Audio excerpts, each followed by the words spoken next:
Today's guest on A Life and a Living podcast is Barbara Moynihan. Now, Barbara is the founder and CEO of an organization called On Your Feet, which is a specialist in the whole area of presentation skills. And we really kind of dig down into how to go about, how to prepare, what are the things that you should avoid, all the things that you should be doing in order to really, nail it. When you get the opportunity to make that presentation or make that speech. And some of the things we talk about is kind of, what are the building blocks to making a good presentation? Where do you start? Because people we know tend to actually start in the wrong place. So how do you actually build up your presentation to make it really, really effective and to make sure that you're knocking it out of the park? But also, things like, how do you manage your fears and anxiety? Because it's not about eliminating your fears or anxiety, because you're going to have them, but how do you manage your fears and anxiety and channel it in a way that it really adds to the presentation as opposed to taking away? And something else that we touch on is kind of the whole question about slides and how to avoid death by PowerPoint. That we've all been on the receiving end at times. So this is really good. There's some of the nuggets that are in there, but there's great tips on how you might go about really, really making sure that the next presentation that you do is absolutely brilliant and the best that you can make. So if you want to get other really great interviews where there's a lot of content and a lot of great advice, then go to the website, www.johnmurphyinternational.com. And if you're interested in kind of finding out more about how we could work together, then reach out to me at john@johnmurphyinternational.com. But in the meantime, sit back and enjoy this really, really interesting conversation about the whole subject of presentations and how to make them work for you.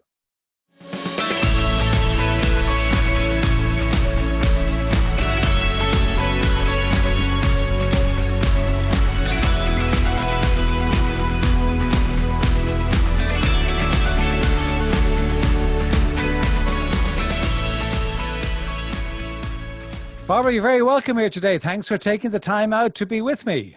Thanks for having me, John. No, listen, this would be fun. Just the whole talk about presentations and that, and people kind of have this mortal fear. I mean, I don't know, it ranks somewhere like the second or third biggest fear that people have. Why do you believe, from your experience, because you've been, worked with an awful lot of clients, why do they have such a fear about public speaking? I think there's a number of reasons. I think one of the main reasons is it's probably the most dangerous place to put yourself. Like if you think about it, if you're a leader, leading a team, leading a country, leading a political party, when you stand up there and speak publicly, you're putting yourself out there for criticism or people to judge you. So I think that's the thing. It's quite a risky communication situation. And then the other thing I think is people, they feel that they need to be somehow perfect.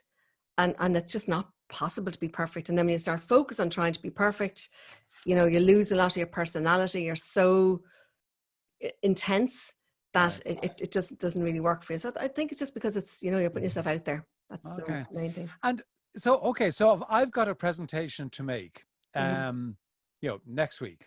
The end of next week, I've got a presentation I've got to make.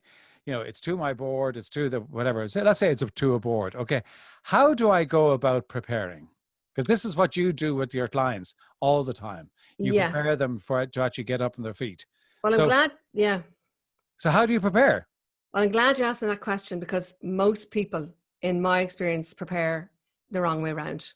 So quite a lot of people, they'll use PowerPoint and they'll start out with the PowerPoint slides and they build everything out from there, where that's really, PowerPoint slides are the very end of the process, if indeed you use them at all. So the very first thing you need to think is who's going to be there, who's on that board, what kind of personalities, what is each person looking to get from your communication. So you think of the people around the table, then you think of what's the purpose of this communication. So the purpose from their point of view and the purpose from your own point of view. And to be honest, for a large communication, a significant high stakes communication, I'd actually write out that in a sentence. The purpose of this presentation to the board on XYZ date is to whatever that purpose is, so that they can, because there has to be a so that in them. Once you've got that sentence, then you start building out your content. And then when you build out your content, you start chopping it, because the vast majority of people have just too much information. Mm. And when you say so that they can, is that so that they can take this action, so that they can have that opinion, so that they can have this view, so that they can buy into my idea? Is that what you mean about the so Exactly. they can? Yeah, exactly. Exactly. So if you only had one sentence to describe what was it about, what the presentation is, what's in it for them, what would that sentence be? What would be in that presentation for you as a communicator? What would that be? And then from the combination of them, build out, if you like, the pillars or the topics or the content that's going to support those messages. Okay. So when you say that, okay, you made a good point in the sense that a lot of people start with, let me get my PowerPoint slides ready, right? Which is the wrong place to start. But apart from that, which is a biggie, right? But apart from that, what do you see as being the biggest mistakes people make? Oh, I think, well, there's a couple of mistakes people are making now in the virtual world. So I'll talk about that, or in the face-to-face, which No, would you? let's talk about the face-to-face. I want to go back to the virtual world because it's Yeah. very relevant in our current climate. Indeed, yeah. I think the biggest mistake that people make is they don't consider the audience well enough, and they don't consider what's the outcome, what's the so that for the people in the room. That's actually the biggest thing. After that, then they lack a bit of structure. So they're not clear on how they're going to open. They're not clear on how it's all going to flow. And there's a bit of lack of clarity on how they finish. I mean, the number of people, you've probably seen this, John, where in particular if they've got a PowerPoint presentation, they'll be standing up, they'll have the PowerPoint, the last slide up on the screen or wherever behind them, and they look at the slide and they look at you and they'll go, and yeah, That's it. that's it. It's like, or else they just say, so let me conclude. And 5 minutes later, they haven't concluded because they actually don't know how to finish up. Okay. And if you think about it, I mean, okay, you want to convey a message or you want to get somebody to do something. So the objective of the presentation is to make some sort of, to make an impact, right? Whatever that might be, right? Yes. So when you're talking about making an impact in a presentation, what are the key ingredients that need to be there in order for you to make that impact? Well, I'm sure you heard people say it's not what you say, it's how you say it. So it's the structure, the content, plus as well how you actually deliver it. And you're talking about, can I just add on something you said there? You said an impact, absolutely having an impact, but there has to be an outcome. Right. Because that can be really impactful. And you can walk away and say, Jeekers, or you could be impactful the words, Jeekers, he was great now today. He was very, very engaging, very impactful. But if nothing happens, if there's no outcome, it hasn't been a success. Okay. So thinking of your content and then to deliver it with that impact. Okay.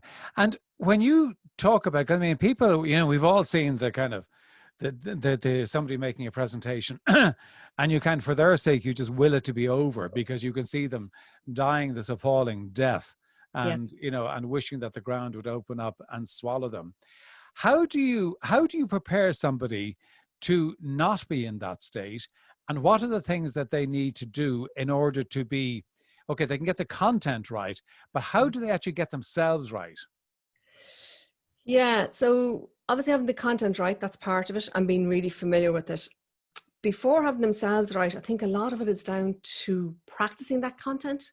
Because I've seen people who they know each slide, they know what they're going to say, but they've never verbalized the whole communication from start to finish.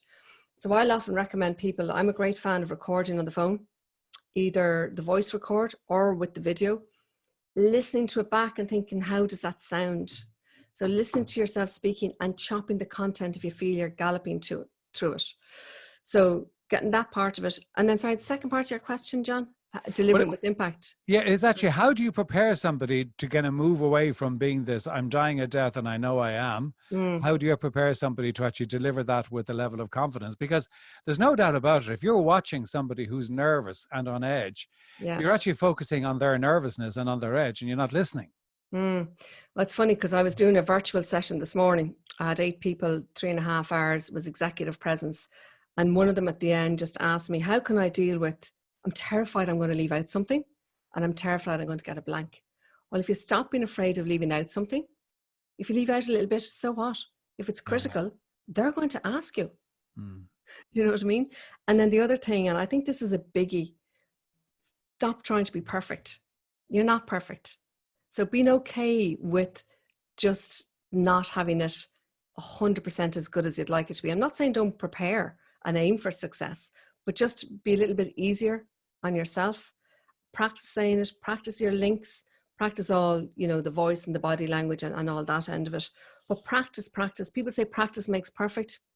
I don't agree. I don't think you want to be perfect, because if you're perfect, then you're probably somewhat robotic. So I'd say practice makes it more permanent, makes it easier for you to remember it, and makes you more able to deliver it in a conversational tone, rather than I am here and I'm giving you all these facts and I've left my personality in another room because I am so darn focused on being perfect here. Yeah. And in the immediacy, because what you can see it, and, you know, people are kind of, okay, it's 10 minutes before they're due to get up and make a presentation. And you can see the beads of sweat, you know, you can see the nervousness. And it's that kind of immediacy that they're get totally tired. They might have prepared well, they might have done all that, but it's that immediacy. How do you kind of, because you can't remove that. It's probably part and parcel of it. And a certain amount of that anxiety is actually good for you. But how do you kind of manage that doesn't interfere with your delivery? How do you channel that to be useful and not make you just kind of fall apart? I think there's a few things. First of all, accepting, just as you said, John, it's normal. You're always going to have a little bit of the, I call them the thumpity thumps as opposed to calling them nerves. I think the word nerves has really negative connotations. And in fact, what happens to you physiologically for nerves is virtually identical for excitement. Right. So Yeah. change in the language, when you feel all this thump, thump, thump and the beads of sweat rolling off, rather than saying, oh, jeekers, I'm really nervous here. Just saying to yourself, it's my body getting ready for this significant event. I'm ready for it. Or something similar, but just some little mantra to accept it, rather than going, oh, jeekers, the beads of sweat, I knew this was going to happen, and then going into your head. So accepting there'll be a certain amount of the thumpity thumps. Drinking water, because again, if you're losing beads of sweat, you're losing water, you're in danger of becoming dehydrated, which doesn't help with the mindset or thinking clearly. So sipping water beforehand and taking a few deep breaths. So the water, a few deep breaths, and just saying to yourself, look, I'm not going to be perfect and I'm okay with that. And because one element of presentation is you're delivering it to the audience. But a very important point, or a very important element, is actually getting the audience engaged with what you're saying. So how do you manage that engagement? So it's probably a couple of questions in there. One is the engagement, but also do you go for, you can ask me a question anytime, or do you kind of say, I'm going to deliver first and then I leave time for questions afterwards? What do you do? But you've got to get if you don't get the audience engaged in your presentation in some way, you probably kind of lost it. So how do you do that, and how do you prepare people to come to you to actually do that? So the first thing with the engagement is, obviously, if your content is good and your structure, and you're tailoring it towards your audience, and you've got your good body language and vocal variety and everything else going on. In terms of engaging them, try and watch your you to I ratio. So if I'm just talking, I'm I, even by, let's say, for example, I was talking about a time where I forgot what I was going to say, which, trust me, has happened many times. Perfectly normal. I normally just say, gosh, where was I? Does anybody remember? If they don't remember, I move on to my next point. But by you saying you, it brings them in. So if I said, for example, there's been many times when I've forgotten what I'm going to say, I'm pretty sure it has happened to some of you as well. So even if I was doing that in a webinar and I'm just talking, to the webcam and I'm looking at them, anybody listening feels like part of it. So actually, Barack Obama, in his 2008 acceptance speech, which was way better than the second one, he used the word you 33 times and I 32 times. So always aim it to be equal, if not more. And on the other end of the speech, there was, I don't know if you've ever heard of William Henry Harrison. I have heard, yeah. Yeah, he was the 9th American president. He had the shortest term in office and the longest speech. And he had... is there a correlation between the two, is there? There is, actually, but not maybe the one you think. He used the word I 46 times and the word you just 4. Now, that's not really why. What happened was he spoke for 1 hour, 45 minutes. He wouldn't wear a coat, despite his wife saying to him, you should put on a coat. Didn't put on a coat, got pneumonia, out in the cold for 1 hour, 45 minutes. and died, metaphorically and physically. So I'm not saying, if you don't use the word you die, Right. but using you can just bring them in and make them feel more engaged. Using a bit more humor, a little bit of humor goes an awful long way. Appropriate, again, to your audience and to yourself. So there are just some of the techniques for engaging. In terms of the questions, I think was the other part of that question, was it? Yeah, well, it was just kind of, how you actually really engage, how you actually get, when the engagement, do you take questions at the beginning? Do you allow questions during it, or do you ask people to wait until the end? Yes. So my preference is I like to keep the communication like a conversation. So more like a dialogue than a monologue. Keep, take the questions as I'm going along. I'm conscious that for some people, if you have a lot of information, or if you need, maybe 3 key parts, having questions all the time mightn't work. So at the beginning, you lay it out in terms of, look, we're going to be covering 3 chunks of information today. Could you hold your questions till the end of each section? I find it's the best way to get through the information for you. So make it about your audience rather than saying, hold your questions till the end of a section, because I really get annoyed when people interrupt me. It drives me off my thought. Right. It's not about you. It's about them. And quite often, if you do that, it means you're not being asked a question on something that's coming up in the slide or in a minute or two. So it's up to you to decide what will work best for you and for them. Yeah, because I would certainly found, in particularly at board meetings, where you've got a very specific slot and an amount of time, and you want to make sure that you get to the end. And the danger is, if you allow questions during it, that you actually don't get to the end, or you get rushed to the end. And so in those circumstances, I would have a preference. Say, listen, whatever I'm doing, I've got the presentation. I want to share this content with you, and it would be great. I think it might be helpful to you if we held questions until the end. Yes, that's fine. And you're making about them, which is grand. Yeah. Rather than I've got my 10 minutes and by hook or by crook, I'm getting through it. So keep your mouth shut. Exactly. So I think it is important. Yeah. You mentioned body language, Mm. and I always think this is a kind of a real. And the minute as you do it, the minute you mention body language, I was suddenly concerned. I'm actually leaning to one side. I thought, oh, Christ, what am I doing? Yeah. And but people kind of very uncomfortable because they get self-conscious. I mean, when it comes to body language, because I'm sure there are some absolute wrong things to do, but we're all individual, and I use my hands when I'm talking, and some people don't. One isn't right, one isn't wrong. So how do you coach your people to present with body language that is appropriate to them? Okay, so you said you use your hands when you're talking, and some people don't. Yeah. So the interesting thing, so when we're working with people, we'll always video them. Now, to be honest, in the virtual world, we have a slightly different way of doing it, but let's just take it in the face-to-face world. We'll video them. They'll stand up and maybe the hand, maybe they're clutching like this, or they're, doing this kind of a thing.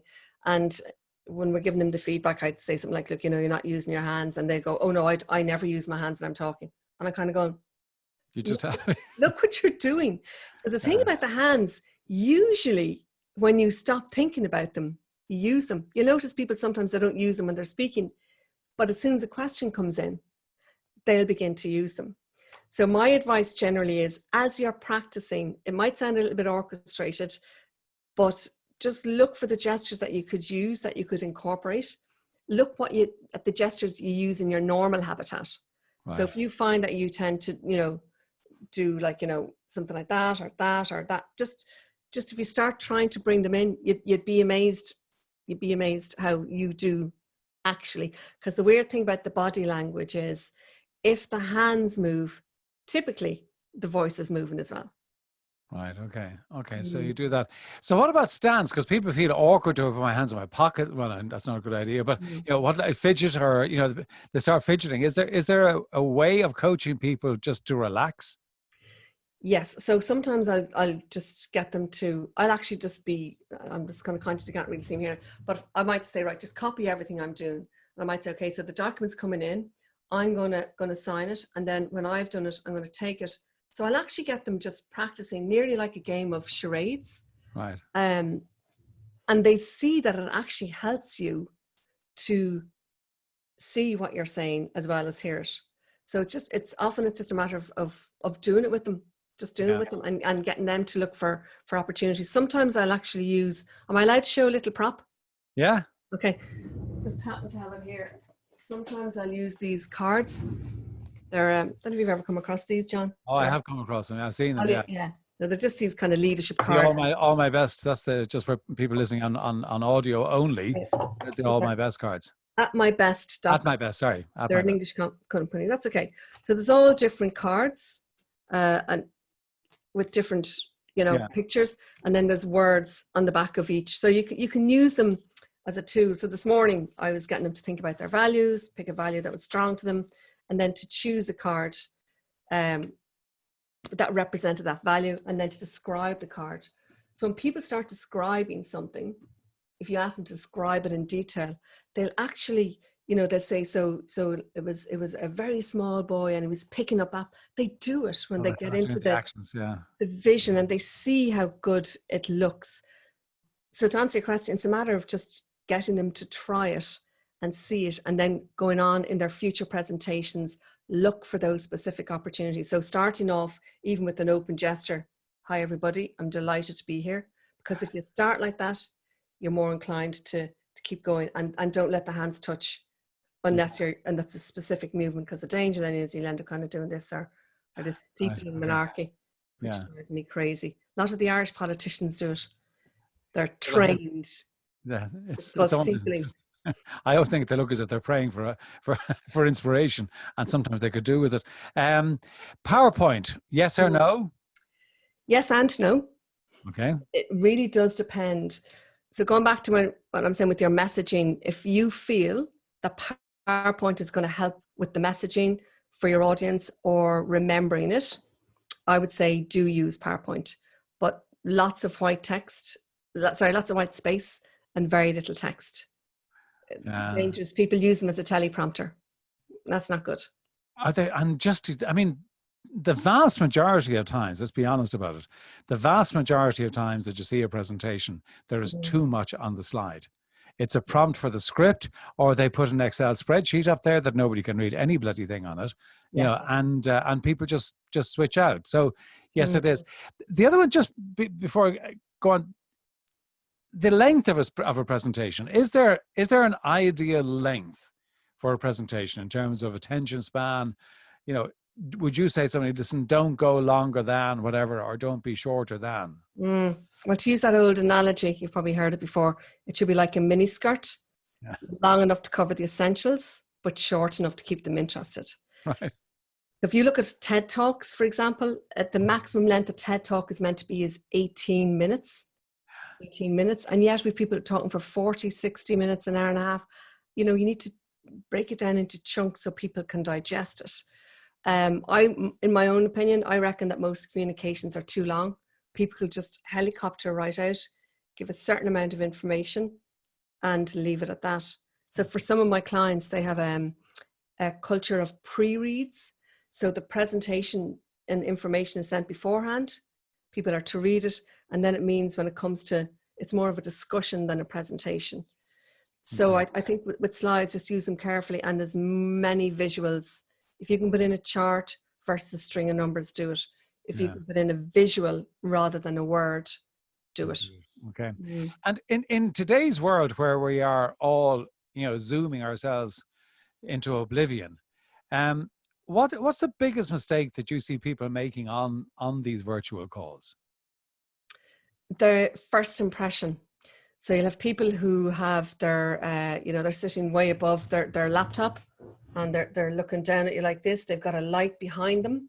You can't see their features. So the setup is probably the initial biggest mistake. It just makes you look unprofessional. And there's some. So what? Have the light in front of you?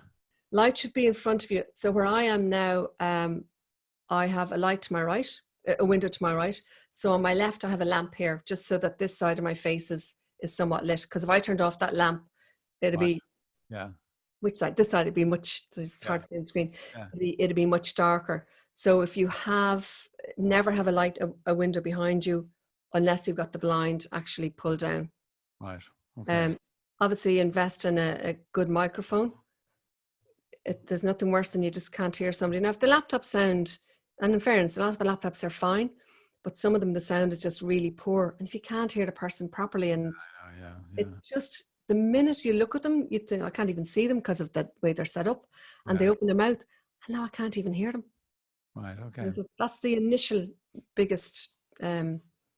So, okay. So, the lighting in the right place, a decent mic. What else in terms of kind of, and okay, not looking down. Yeah, There's nothing worse than looking up at somebody's nostrils. yeah. Not attractive. And what else would you say to somebody on a virtual call?